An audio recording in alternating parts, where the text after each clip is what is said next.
Hey everybody, this is DJ Steele. This is Power 945, and I'm interviewing the wonderful Beau Billingslea. This is our 5-question power block. So I'm going to ask this gentleman 5 questions, and he will give his critique on this.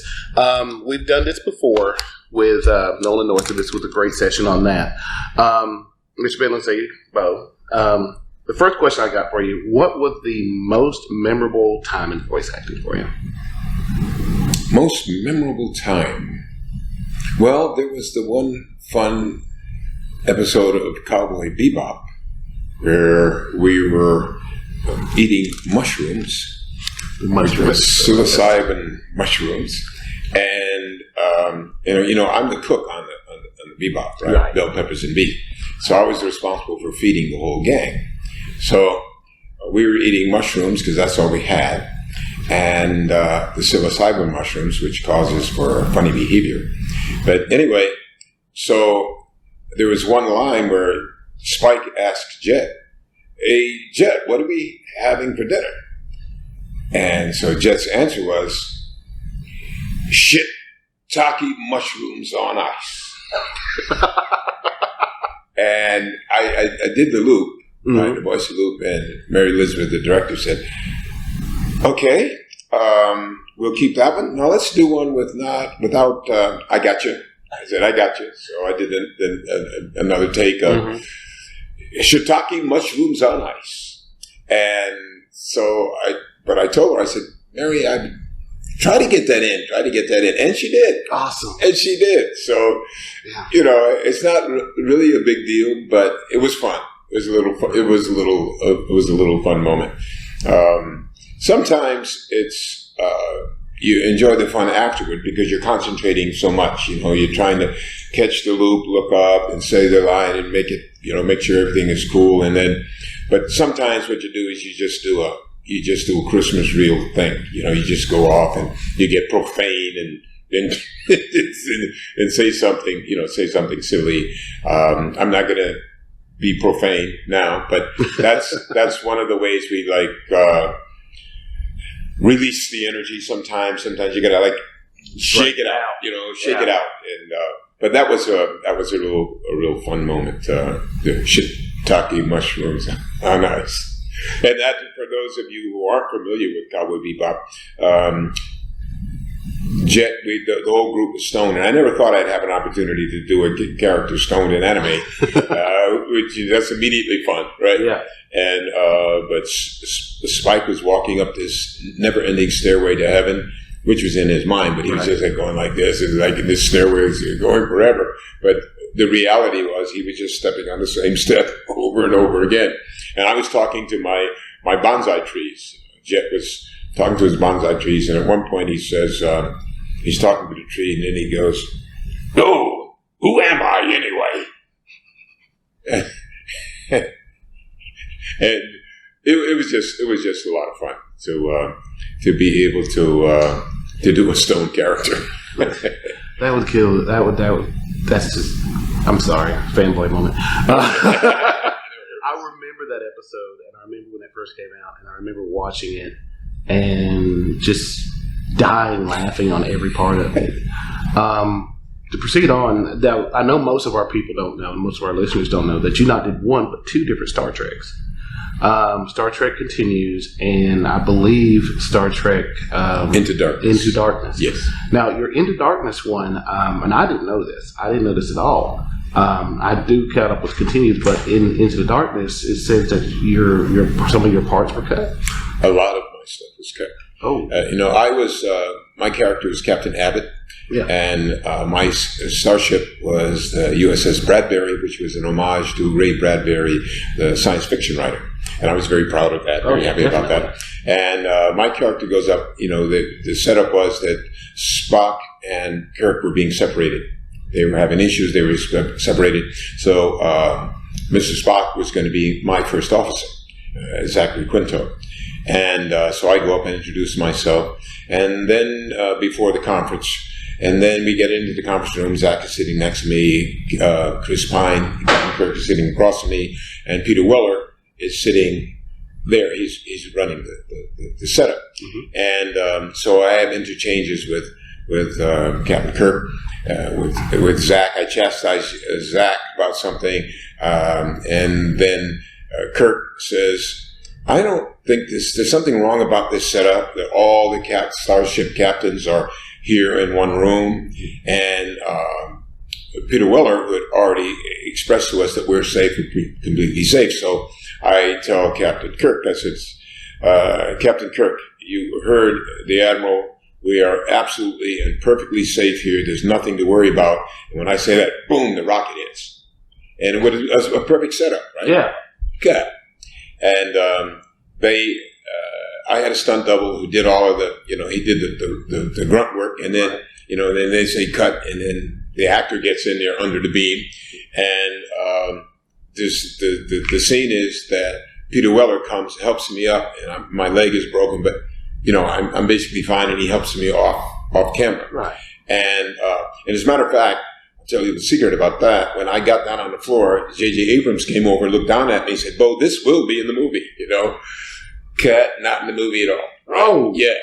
And so constantly, people think my character died, which he didn't die. Yeah. And we didn't have life-threatening injuries. It was a broken leg. And Seeking Alpha has me... my birth date and my death date, and I'm saying I didn't die. And someone posted that they said, "Sorry, your character died in Star Trek Into Darkness," and I posted back, "My character didn't die, blah blah." And then they sent me that Seeking Alpha thing that said, the birth and death date of Captain Abbott, and I'm yelling at my phone saying, "I didn't die, I didn't die." But that's what's out in the emails, that my character died. So, a lot of that. In defense of JJ, when you're shooting a movie like that, or any movie, basically, they shoot a lot of footage that they don't use. Right. And when they get into the editing room, and then they make these decisions, well, the stars have to have more screen time. So Chris Pine and Benedict Cumberbatch and Zachary Quinto and Peter Weller, a.k.a. RoboCop, they have so much time. The movie can't be too long. So what they do is they cut characters like mine. They cut their stuff. And I was lucky that they didn't cut all of it. I signed I think 1,000. Yeah, I signed 1,000 trading cards with Captain Abbott on it. And this is another little story. When they first sent it, they Captain Abbott is ABBOTT, and they sent it with one T. And I didn't notice it until I'd signed like 500 of them, right? And then, my wife said, "You know what? There's only one T in Abbott." I said, "Oh, right. I think it's two T's." And then so we checked. There's two T's. So I sent him, I contacted the company, said, "Okay, send them back and we'll send you 1,000 more." So I signed 1,500 trading cards, right? 500 that they tossed, and then the next 1,000 with two T's. And I remember I was at my voice agent for an audition. I was whining about having to sign all of those cards. A friend of mine who was in J.J. Abrams' first movie said, "You know what, Beau? You tired? You got tired signing those cards?" He said, "I was in JJ's first film." And he said, "How long did you?" I said, "I worked 3.5 weeks." And he said, "Yeah, I worked about the same time. And I was completely cut out of the movie. So I did not sign any trading cards." And then I felt like that small. I said, "Oh, no, I'm whining about signing trading cards." And then I realized, thank you for that reflection, Isaac. I said, "Thank you for that reflection, because I'm sorry about that. Let's change the subject, because you can fit, you're lucky to live a life that you're living, but sometimes you just forget and you start whining about stuff. Oh, yeah. And it's like a multimillionaire whining about losing $100 in something. He's like, "What? Really? Are you whining about that?" So anyway, I just thought I'd share that little tidbit with you. That is awesome. Yeah. Well, it was one of the things that we talked about Star Trek Continues, and that you was with Vic Mignon, and I'm trying to remember Jay Huber and Chuck Huber and Chris Doohan in that one as well. To go back into the anime world and the voice acting world, you did Barrett for Final Fantasy VII. It's another big fandom, sort of like Star Trek. With the MMO and everything going out that, with everything, how does it feel to be part of another big source community like that, like the Final Fantasy series? Well, it was wonderful while it lasted. Yeah. Because we're being replaced. So, it is what it is. Life goes on. I'm still fortunate. Mm-hmm. And I feel like with Cowboy Bebop and the Netflix show, I hope it's a success, mm-hmm. But it takes nothing away from our show, because what I hear from our fans is that you were part of my childhood. Oh, definitely. And I was in college having a hard time, and a friend of mine introduced me to Cowboy Bebop, and it just changed my outlook on life, and it helped me escape from my problems in life. Definitely. So, Final Fantasy is moving on, and I wish them good luck. And I have so many people say to me, "You will always be Barrett to me." So yeah, I'm one of them. Definitely. Thank you. So it is what it is. I feel fortunate to have been part of it as it was. Same thing with Dynasty Warriors. Yeah. They're replacing the whole cast. So you did that for almost 2003 to 2011. A lot. Yeah, a long time. A lot. I did those two guys. And, Kaurin, they changed the pronunciation to Saurin. But it was really a joy for me to hear people say, "I didn't know you did both of those guys." I said, "Yeah, I did Dianwei and Kaurin, Saurin." And because, you like to feel that you have the flexibility that you can change your voice to do different characters, mm-hmm. that my characters could actually have a conversation with each other. And you wouldn't think know there's one person. Yeah, you wouldn't know it was one person. But I wish them good luck with that. I have no ill feelings toward them. Life goes on. I'm very fortunate in my life, so that's what it is. That's awesome. Well, to wrap it all into a nice thing, you've had a very beautiful career to me. That I've seen you on several television shows, and like I said, in voice acting. But since we're here at Blerdcon, I know it's going to be a big question. How do you feel about your place in the Blerd community, both in voice acting, television shows, encompassing everything? Because there's a lot of us in the people of color community that we don't have many voice actors or talented. But with that being said, how do you feel about your place in it?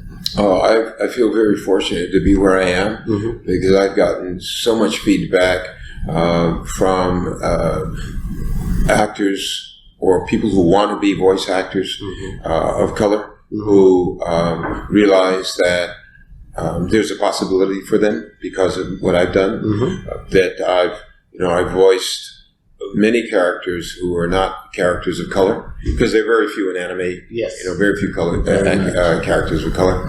And like OG and Legend of Black Heaven, he was just a very light-skinned Japanese character. I voiced him, mm-hmm. voicing the Fourth Raikage. Yes. He's a blonde. Yeah. And so it's nice that I feel that I forged a path whereby voice actors of color can come into the business and not be restricted to voice characters of color. Mm-hmm. That we can speak proper English and not be required to do urban accents and yes. That type of thing. So I feel that I hope that I've given a level of dignity to the characters that I've voiced, mm-hmm. and that I've given a motivation to actors of color to say that they can come into our business and make their mark and follow in the footsteps that I've left. And I feel that I hope that I've done a service. Well, I know that you have. I'm positive that many will agree that you definitely have. No, I appreciate that. Absolutely. I appreciate it. And being here at Blerdcon has been such an awesome experience. To look down at the hotel see what I see. Right. And it's a magnificent experience. This is unique. I don't know that there's any other convention like Blerdcon in the country. If it is, I haven't heard of it. So this is a very special experience for me, and I'm so grateful that I was invited to come, and I was glad I was able to fit it in my schedule, and I'm just having a ball. I hope you continue. I hope they invite you again. I mean, we love having you. We love interviewing you, and we hope to be able to be with you again another time. Oh, I look forward to it. Awesome. Yeah. All right, guys. This is Steele again, and we're wrapping up with the great and wonderful Beau Billingslea, and we'll catch you again. See you next time.